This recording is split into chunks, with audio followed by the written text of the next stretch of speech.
శ్రోతలకు నమస్కారం.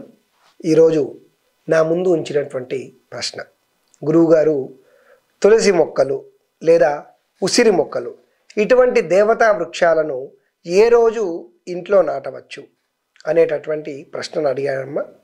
దీనికి సంబంధించి శాస్త్రాల్లో ఉన్న సమాధానం ఏంటంటే, మనకు తులసి బిల్వ నిర్గుండి జంబీర అమలకం తథా అని చెప్పారు.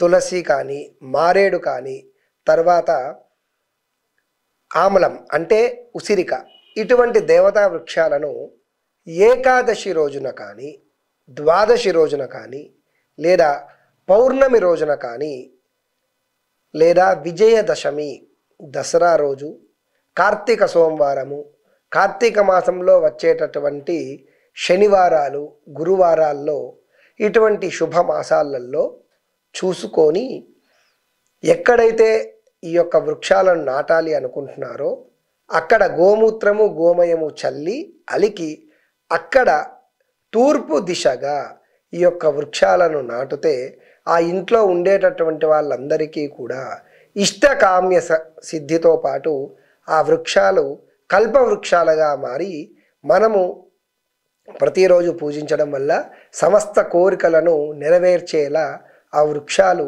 మన ఇంట్లో ఉండడం జరుగుతుంది. కాబట్టి ఏకాదశి మరియు పౌర్ణమి తిథులలో ఈ యొక్క వృక్షాలను నాటితే అందరికీ మంచిది అని శాస్త్రవచనం.